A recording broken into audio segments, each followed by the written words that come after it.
viernes pasado, antes de dar su discurso frente a la ONU, Benjamín Netanyahu fue abucheado y vio como varios jefes de Estado y embajadores de diferentes países abandonaban la sala a manera de protesta. Y aunque terminó su discurso y se tomó un tiempo para decir que terminaría el trabajo en Gaza, lo que demonios eso quiera decir, parece ser que hasta Donald Trump se ha cansado de todo el ruido mediático. Según él, ya convenció al primer ministro para traer la paz. We discussed how to end the war in Gaza, but it's just a part of the bigger picture, which is peace in the Middle East. Además, a Gustavo Petro, presidente de Colombia, le fue retirada su visa por unos comentarios desatinados y acciones innecesarias que se dieron después de la asamblea en la ONU. Si quieres saber más, quédate en la chisma, que empezamos. Banda, este fin de semana se llevó a cabo una cumbre en la ONU. Son estas reuniones en las que diferentes jefes de Estado que tengan algún tema que tratar dan un discurso frente a otros jefes de Estado y los embajadores de diferentes países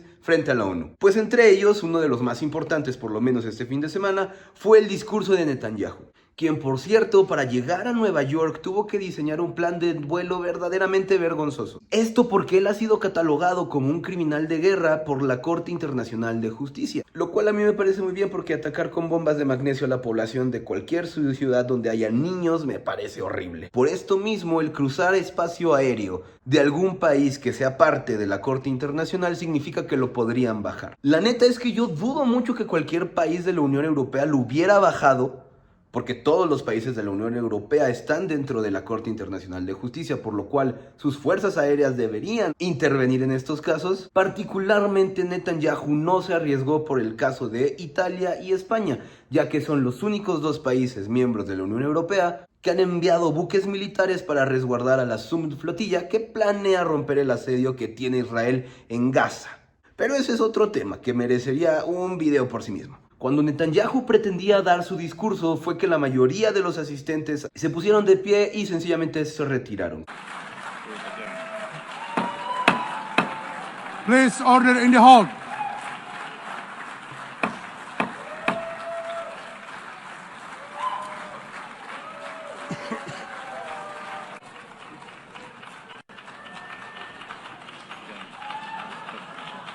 Please order in the hall.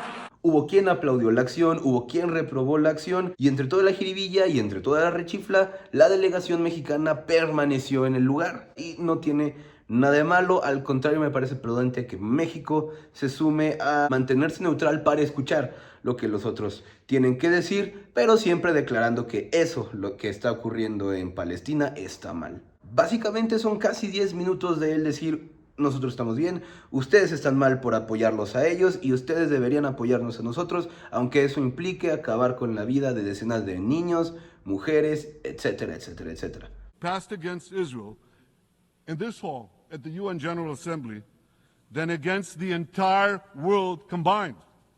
Actually, more than twice as many. Since 2014, this body condemned Israel 174 times.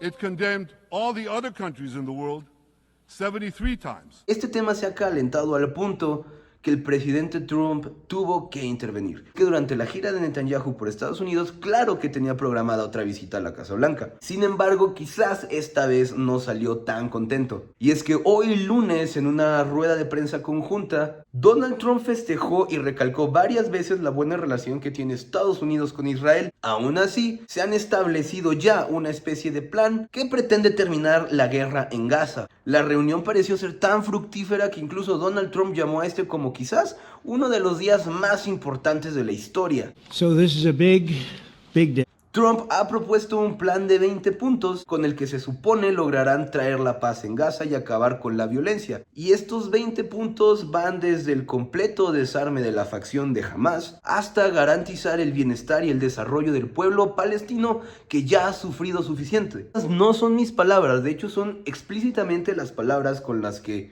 la Casa Blanca dio a conocer este artículo, que si lo quieres leer está disponible en los comentarios. Es muy interesante que se haga esta selección de palabras, porque hay que tener en cuenta que Donald Trump lleva ya un rato persiguiendo el Premio Nobel de la Paz. Y si consigue convencer a Netanyahu de parar y frenar los ataques en la Franja de Gaza, Trump estaría más cerca que nunca de conseguir este premio. Puede ser que esta sea la primera vez que Estados Unidos seriamente intente acabar con el conflicto que ocurre en Gaza, y todo por el ego de un hombre. Pero bueno, también esperemos que esto sea verdad y que no sea otra promesa vacía de Donald Trump, como lo fue la paz en Ucrania, que se supone hace poco en Alaska Donald Trump se juntó con Putin para acabar la guerra en Ucrania y no ha pasado nada. Al contrario, creo que se ha puesto un poquito más fea en algunos lugares. Pero ¿tú qué piensas? ¿Trump consiguió convencer a Netanyahu? ¿Fue suficiente la presión mediática o esto es puro show, una cortina de humo más? ¿Tú qué opinas? De ahí, banda, nos quedamos en Nueva York, y es que otro de los presidentes que dio un discurso en la ONU fue Gustavo Petro, conocido por su clara alineación a la izquierda, y algunos dirían que hasta es comunista. Yo no creo que sea comunista. En este discurso se avienta una declaración que en realidad no es tan polémica, pero depende de quién la escuche, puede serlo. Y es que el presidente dice que no hay ninguna raza superior. No hay pueblo elegido de Dios. No lo es ni Estados Unidos ni Israel. Ignorantes fundamentalistas de extrema derecha piensan así. El pueblo elegido de Dios es la humanidad toda. Y en general su discurso fue un llamado para la paz en el mundo y en todas las regiones. El verdadero problema vino después, ya que él decidió protestar libremente en una de las calles de Nueva York y llamó a la creación de un ejército independiente y superior al de Israel o al de Estados Unidos. Yendo a la calle y cada vez más, y se responde con armas.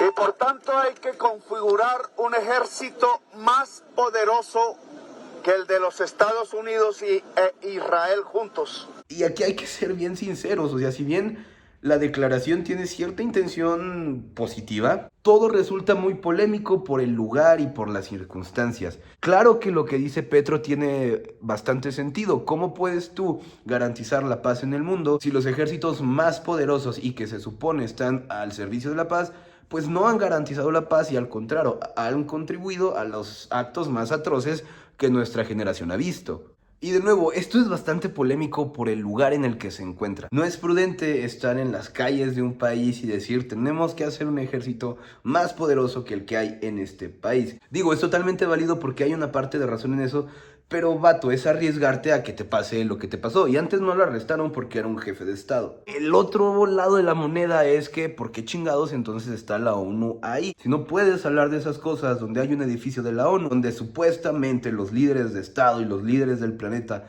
van ahí a dar discursos y a hablar de lo que se puede hacer y proponer ideas para generar el cambio, pues es una ironía que si tú propones una idea que de verdad pueda generar un cambio, pierdas el acceso al lugar donde podrías proponer el cambio. Me explico, es decir, vas a la ONU, hablas, dices algo que no debiste decir, pierdes el acceso a Estados Unidos y por lo tanto ya no puedes ir a la ONU como presidente a explicar tus puntos, a menos que sea en Ginebra. Pero la mayoría de las reuniones importantes de la ONU suceden en Nueva York. Es una especie de paradoja, porque aquí también se está rompiendo la libertad de expresión de un presidente, que sin embargo debe tener cuidado con lo que dice porque es un presidente. Aquí yo creo que todos estuvieron mal.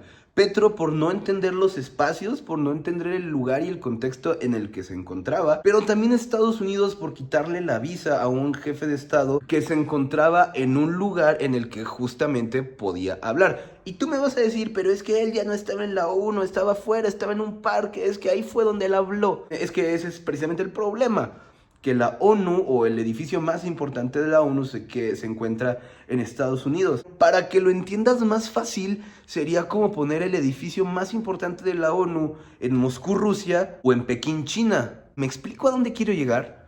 Es un verdadero problema que el edificio central de la ONU se encuentre en Nueva York. Debería estar en otro lado para que precisamente estos casos no ocurran. Los presidentes puedan hablar libremente dentro y fuera del recinto, porque quizás esta idea se hubiera podido decir en otro país dentro del recinto de la ONU. Se pudo haber dicho de que, oigan, pues sí, hay que construir una nueva fuerza militar conjunta que no esté al mando de una sola potencia económica para evitar que ocurran estas cosas. Por supuesto que se hubiera visto todavía peor que el presidente dijera eso dentro de la ONU, dentro de un edificio oficial de Estados Unidos, quien por cierto ya lleva un ratote peleándose con la ONU, porque no olvidemos que Estados Unidos, particularmente Trump, ya ha amenazado con que, bueno, les voy a quitar el financiamiento si es que no me salgo. Más aún, en los últimos días, algunos ministros del gabinete de Petro también ya han renunciado a su visa, así como otros les ha sido retirada por Estados Unidos. Una verdadera crisis diplomática que, de escalar, no sería más que otra confirmación de que el mundo está entrando en un proceso de cambio de hegemón. Entonces quizás sea el momento para que nuestros líderes se planteen hacer estos comentarios y que nuestro modo de vida se sustente de alguna manera en lo que somos como latinos y en las instituciones que hemos creado o adoptado de Occidente. Porque esta fusión también es muy bonita, muy diferente y muy diversa, y que se me hace que puede dar mejores resultados que modelos puros como el americano, como el europeo o como el chino. Pero no sé, a lo mejor soy yo pecando de idealista. Dime tú, ¿qué opinas? ¿Crees que Gustavo Petro hizo bien al protestar o al sugerir estas acciones dentro de un espacio público de Nueva York, de otro país al cual él no pertenece? ¿O estuvo mal? ¿Él está bien? ¿Estuvo mal? ¿Qué opinas? ¿Fue exagerado quitarle la visa? ¿Cómo va a ser que ahora Gustavo Petro pueda dar discursos en la ONU? ¿Tendrá que irse hasta Ginebra y transmitir de ahí? No lo sabemos, esto se va a poner cada vez más interesante. Raza, eso fue todo por hoy. Yo soy Gil. Si el video te gustó, por favor, déjame tu comentario, da un like y suscríbete, que eso me ayuda un chingo. Y pues nada, nos vemos en el siguiente video con más chisma. Sala Catoyo. ¡Guau!